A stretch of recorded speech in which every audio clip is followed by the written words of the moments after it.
I'd like to call to order the Winthrop Town Council meeting for Tuesday, March 19th, 2024. It's currently 7 PM. We are in the Harvey Hearing Room. Denise, roll call, please. Counselor Tassinari. Here. Counselor Munson. Here. Counselor, my goodness, Counselor DeRoss. Here. Counselor Aiello. Here. Counselor Swope. Present. Counselor DeMarco. Here. Vice President Belcher. Here. President Lettieri. Yeah. Please stand for the pledge, led by Councilor DeRoss, and please stay standing after the pledge. Pledge allegiance to the flag of the United States of America and to the republic for which it stands, one nation, under God, indivisible, with liberty and justice for all. Please remain standing. I'd like to have a moment of silence for Debbie Madden, who passed recently. Debbie was one of the most warm-hearted, professional, dedicated women that we have known. Debbie worked 29 years for the town of Winthrop in multiple departments, and 24 of those years were spent at the DPW. Even in retirement, Debbie worked several hours per week, helping in the office and training new employees. Debbie was a loving mother and grandmother. Her laughter, knowledge, and kindness will be forever missed.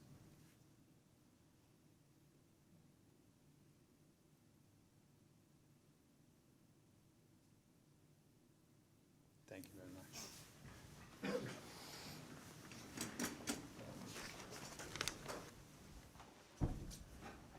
Minutes from last week's March 12th meeting have been circulated. Any discussion on the minutes?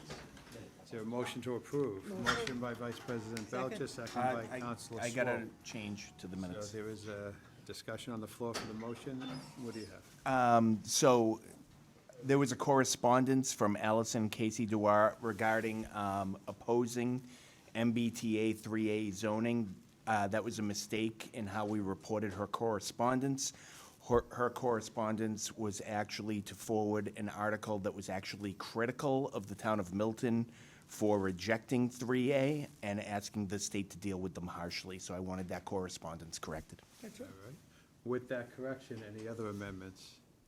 With that correction being made, all those in favor say aye. Aye. Opposed, no. The ayes have it. General information recommendations, we have none. Public hearings, we have none. Public comment, floor is open.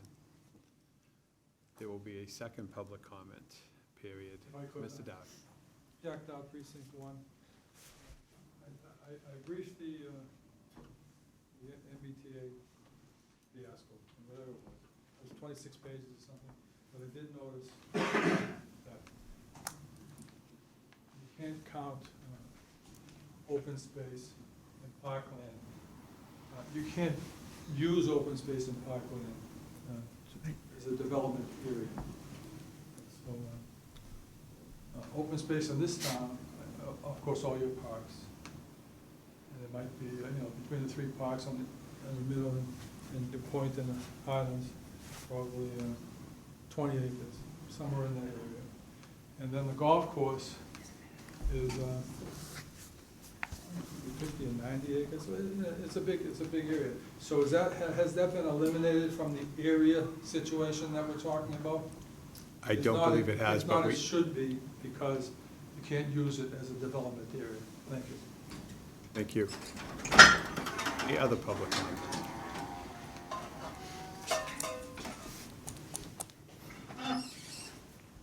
Yes. Question. Carol Leach, Precinct 1. I heard that there was a letter, or saw that there was another letter going to the governor's office. Yes. Has that been finalized, or is that Yes. still draft? Okay, thank No, you. it has been sent. I was going to talk about it a little bit later. Okay. Just let people know. This is the first round of public comment. Anybody else? So, Julie. Starting right on time, trying to get that time going and get myself here. All Gavin's fault. Amy? Let's get this started. Okay, yes, thank you, finally meeting me here in person again. Good evening, Julie Wallers, Precinct 2. I'm here to make some comments. Last week, my friend Scott Mahoney-Wright and I sent a letter to the transcript that was published titled On 3A, Compassion, Clarity, and Collaboration Are Needed. And the purpose of that letter was to instill a spirit of humility into how we are approaching this law, a willingness to think outside the box and see one another as partners in our common struggle to reckon with our state's exorbitant housing shortage. I'm very sorry to see that some residents have interpreted our letter as an attack on individuals who oppose 3A, and I want all of you, as our elected officials, and everyone in this room, and everyone watching at home, to know that that was and is not our intention. Quite the opposite, really. Vilifying one another over where we stand on critical issues like housing is something that I personally hope we can overcome, and this 3A zoning process is one way that we can do that. In our letter, Scott and I write, rather than urging our elected officials to reject state law and risk losing access to critical grant programs while taking on expensive legal fees, we should be supporting them towards opportunities for creative thinking and collaboration with the state, with each other, and with the communities they serve. We go on to say, we can and should work collaboratively towards a zoning plan that reflects the work Winthrop has already done to meet housing demand while still meeting compliance with law. I understand that an effort reflecting this very approach is already underway, and I want to stand here before you tonight to express my support for that approach. It is true that our town has not followed the patterns of many other suburbs who have used local zoning to stifle housing growth. As you call out in your letter, which I believe we might be hearing about later, we have actually bucked the trends of our region by expanding our housing stock by over 6% in recent years and implementing zoning that does exactly what 3A wants us to do. In short, we are already doing what the state wants us to do, and I am glad that you are working towards a solution to bring that to the attention of our secretary.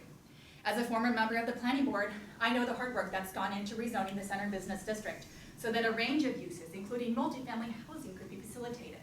The old middle school in particular represents an opportunity to broaden our supply of housing options in a place where increased foot traffic would strengthen local businesses and residents could take advantage of a walkable, transit-oriented lifestyle, which again is exactly the type of housing that 3A seeks to create. I know that our town has also conducted similar rezoning or rather upzoning efforts along the Shirley Street corridor, which is another indication of our town's willingness to build more housing and be part of the solution to the state housing and affordability crisis. I believe we can and should receive credit for these recent efforts, and I'm happy to see that outreach has been made to do just that. I want you to know that there are many people who support your efforts to avoid that costly path forward towards refusing legal compliance and instead to do exactly what you are doing, which is put our town forward as an advocate for our unique needs while still being a partner to our state authority. The planning board will need support to create zoning that accurately reflects the unit capacity we have already planned for in the CBD and Shirley Street. And the public will need ample opportunity to be part of that process. This is what this year is for, and as we wrote at the end of our letter, as concerned residents who have invested in this town, we look forward to working with our state and local officials and our neighbors as fellow stakeholders in that process. Thank you for considering my comments. Thank you, Julia. Anybody else?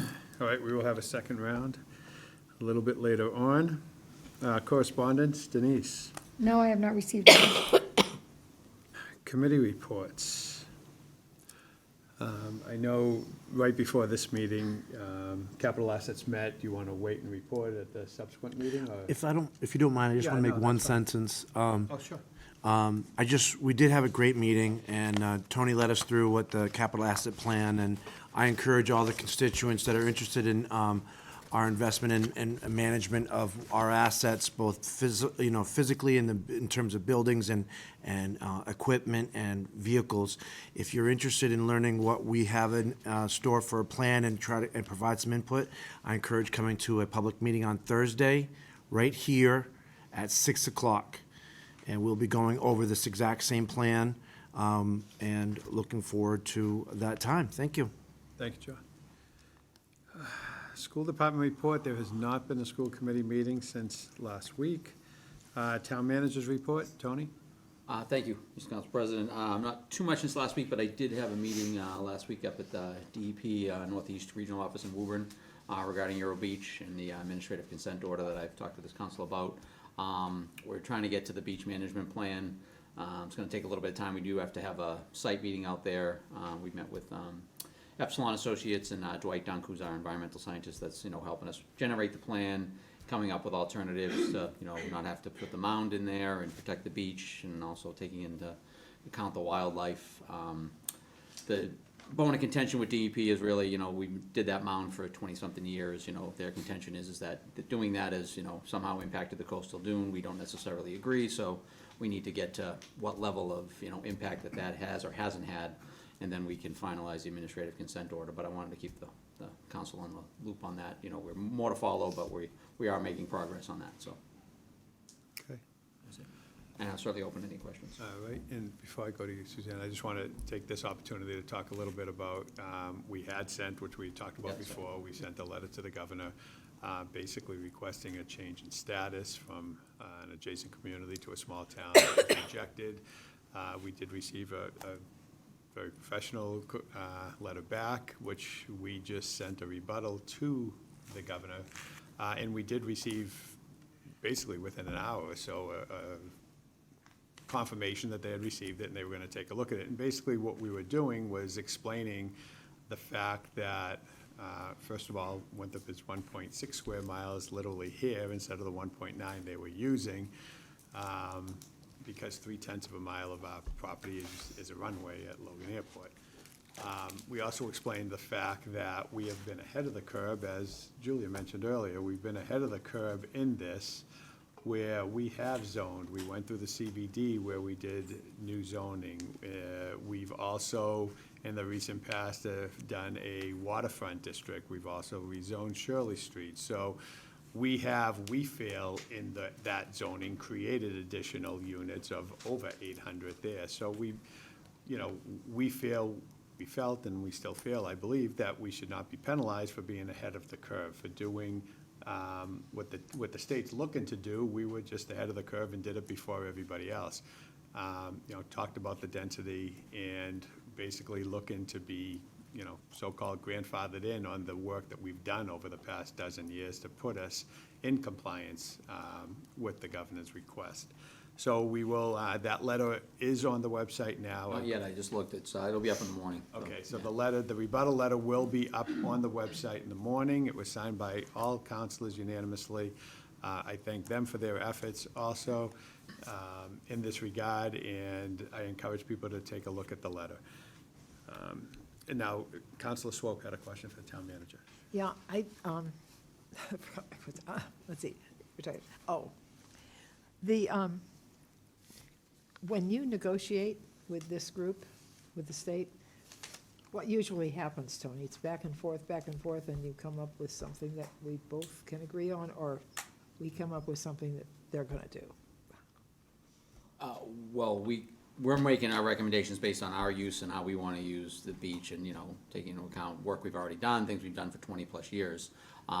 They have the Wetlands Protection Act that they stand behind, and we have to, you know, meet those requirements, and some of them have changed in the recent years, which is why they're coming after us now, saying what we're doing isn't in compliance with the Wetlands Protection Act. Certain areas we can and can't rake. I mean, we have to ultimately follow the state guidelines and the laws, but we're trying to get, you know, what's not transparent and what's, you know, kind of up for grabs is, you know, we don't think there's been any damage done to the coastal dune.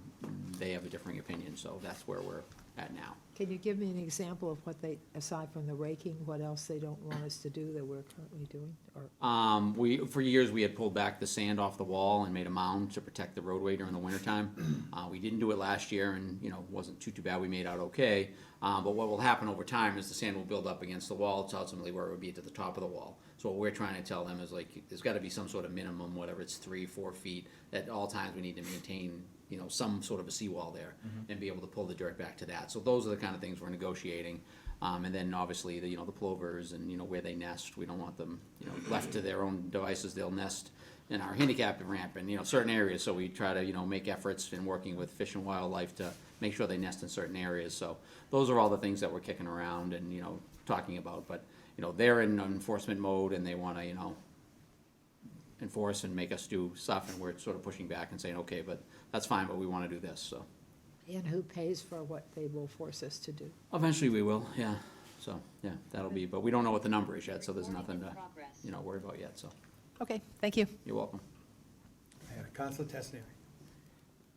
Tony, Mr. Manager, every meeting we advertise that we need board members, and we want to folks to reach out to the clerk's office. Do we have a comprehensive list of the open board seats anywhere that we could?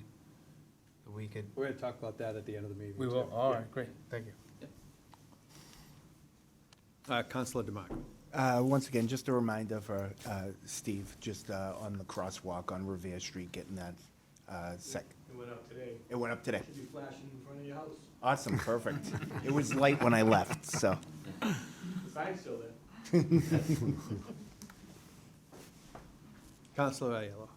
I would just like to sort of add my kudos to the town manager on the letter to the Secretary of Housing. I think it was done quite well, and also listening to you and sort of understanding the history of this town and not just the things that the town president, the council president has cited, but really over the last 30 years, we have been remarkably a good actor in terms of accommodating additional housing in this community.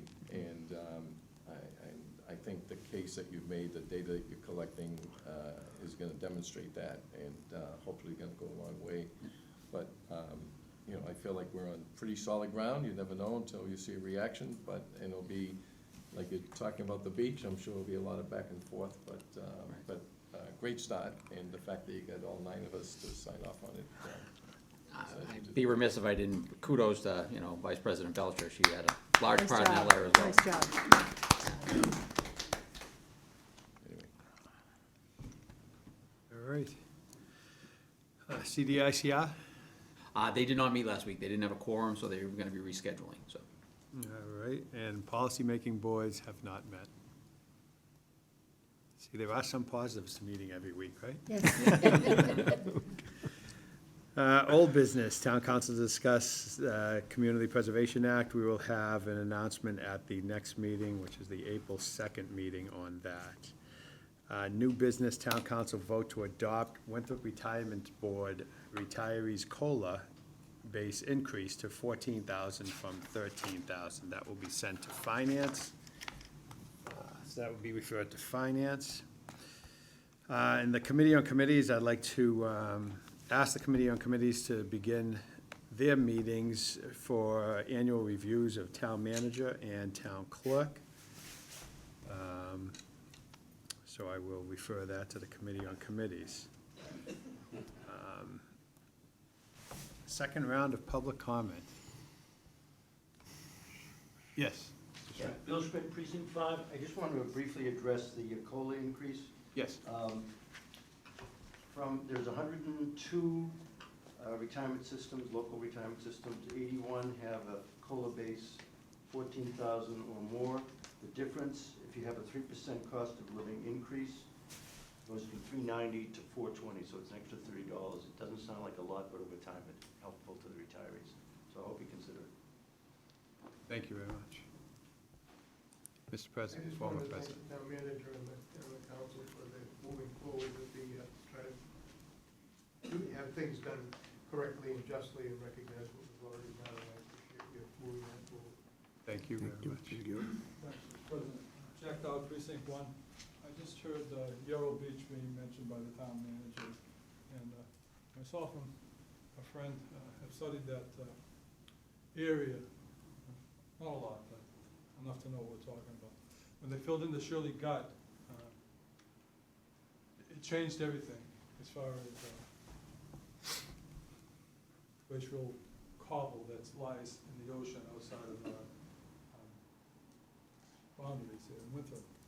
And at one point, we were able to stand on Taps Ave and look down to the water by about 15 to 20 degrees if you were on the sidewalk. Now you look up 15 degrees, so it's changed drastically in the last 30 years.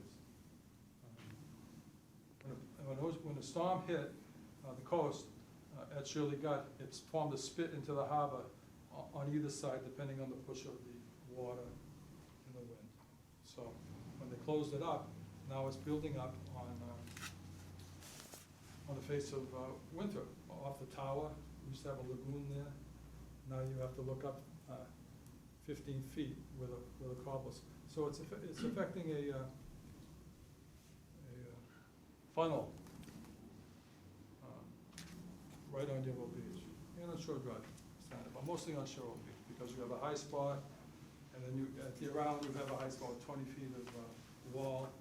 And so if it's gonna be a big storm, it's gonna be funneled towards the houses between Tower Hill and the end of Taps Ave, basically. So, when they built Deer Island, they were supposed to have a yearly report to the town about the effects of that wall on Deer Island. And they stopped that about 4 or 5 years into the process. So, and they didn't do a very good job of reporting it to us when they did do the studies, the topographical studies of the effect of putting a 20-foot wall on Deer Island and closing Shirley Gate. So I think they owe us an explanation of why they stopped doing this topographical study on a yearly basis it was supposed to be. And it's affecting, without question, Euro Beach. At some point, Euro Beach is gonna be all cobbled, because there's no place for the water to push through. On Deer Island, there was a low number of acres where if there was a big storm, the water would push over the cobble, but now it doesn't do that anymore. Now it pushes the cobble up. So that's something that should be looked into. They want us to do something down there, yet they stopped doing what they were supposed to do. Is that 3 minutes? It is, unfortunately. Sorry. Jesus Christ, we gotta get a better time. Different one for each. Yeah. It's like a game show. Jesus. Anybody else think it's time to get out of Oh, bed? goodness, I apologize for that. Any other Glacial public comments? Something new. In Situate public comment, I will make a quick thing on Zoom. We have Zoom, but we're still in those written comments. We're gonna try by the next meeting to have a webinar-type function where we will be able to allow people into the webinar to get back speaking. So Yep, thank you. hopefully that will be up for the April 2nd meeting. Great. Also, just to talk about board members, I talked to the council clerk today about that, and I believe right now we have one opening on the licensing board, one on the CDICR. We will be, obviously, as we get closer to June, which we're still plenty of time That's good. away, have additional openings. So that's, Question about it says to send comments, but the chat's disabled. I'm sure if people know, like, if they're. Right, but they're doing it here. Oh, they are? Yeah, I'm Okay. getting them, yeah. Yep. You got it. okay, and getting back to precinct 1 counselor, we still obviously have an opening. We've had inquiries from 4 people so far. We're gonna leave the inquiries open for another week. We will then have discussion and probably some sort of, I don't know if we'll send it to a committee on committees, depending on how many people there are for interview process, and then come back, and hopefully by the second meeting in April, we can vote and add an additional member to be fully staffed at 9 for the council. Any comments from the council? Councilor Tassinari? No additional comments, Public thank you. Relation, Councilor Munson? Just a reminder about Thursday's meeting regarding the capital asset plan here at 6 o'clock, just so hoping to get some input from this, the town. Vice President Belcher? Rules and Ordinance will be meeting tomorrow at 6 in the Harvey Room, and on the agenda is the short-term rental ordinance. I know that's been in the works for a while, so we're hoping to get that wrapped up very soon. So if you have any lingering comments, please either email me or come to the meeting tomorrow. Councilor DeMarco? Just a quick comment. Before Jack was cut off by the alarm, I apologize for that. I find it always fascinating how knowledgeable our residents are, especially when they want to make a point or say something. Hearing Jack talk about Shirley Gut and the water flow around, it's not just informative, but I mean, you're hearing history of this town. I think a lot of people don't know about the storm of 1938 that came up the coast and the hurricane that we had that essentially filled in Shirley Gut and they had to fix it. So that's just a bit of history that our residents know that they bring to every meeting, and I just think it's fascinating. So I just wanted to make that point. Other than that, on a personal note, I would like to wish everybody a happy and healthy Easter, because we're not going to meet before then. So he is risen indeed. Have a great Easter, everybody. Councilor Aiello? None for me. Councilor Swope? I had a meeting with Precinct 4 last week. Loved it. It was great. I learned a lot. Excuse me, I think everybody had a chance to talk, and I look forward to my next one. Counselor Two things briefly. We will have our first Finance Committee meeting at 6:30 prior to the next Town Council meeting, April 2nd. April 2nd, 6:30. We have a couple of motions we'll be discussing then, but you'll see the Finance Committee activity ramp up as we go through budget season. And continuing my closing remarks for our History and Heritage Months, we spoke about Irish American Heritage Month last meeting. The third one we're celebrating this month is Greek. I was kind of hoping Vasily and other members of the Greek community would be here tonight, but I just wanted to wish everybody a happy Greek Independence Day. I'm learning about this myself. That is Monday, March 25th, and that celebrates the independence of Greece, which took place after the war for Greek independence between 1821 and 1830. Fun fact, Boston is actually the second highest Greek concentration in the country, behind New York. Per capita, Tarpon Springs, Florida, whose population is 25% Greek, holds the prize for the highest per capita Greek population. What's the population? Yeah, not sure. Don't have that in my research, but it's 25%. It's a very Greek town. But to all of the Greek descendant families in Winthrop, happy Greek Heritage Month. Very interesting history about Greek immigrants to the United States. We had a huge influx of Greek immigrants after the Greek War for Independence. And then we had 211,000 Greek immigrants to the U.S. Starting after World War II in 1945. They were fleeing economic devastation in Greece after World War II. And that's how many of the Greek population here today in Boston actually came to the United States. So I'm aware that there are some potlucks planned across town with different Greek families across town. So to all of you who are celebrating, happy Greek Heritage Month. Thank you. Thank you, John. Just a real quick reminder, I talked about it at the last meeting, but we've got the Revere Street Tip Project construction update this Saturday morning, 9 a.m. at the Senior Center. The reps from Mass DOT, the contractor, will be there along with myself, Mr. Calla, and then Tuesday night, 6 p.m., same location, Senior Center, the 26th, will also have another meeting, so there'll be two meetings. Similar information, but just want, give people two chances to go. All right. Point that out. Once again, I apologize, Mr. Dow, for my buzzer going off, and and again, just to let it, it's a 3-minute time limit, but again, any counselor can extend it if they wish to do that. You have a motion for adjournment? Motion. Motion by Vice President Belcher, second by Counselor Swope. Any discussion on the motion? Seeing none, all those in favor say aye. Aye. Opposed, no. Damn, that's a good time we have. Okay.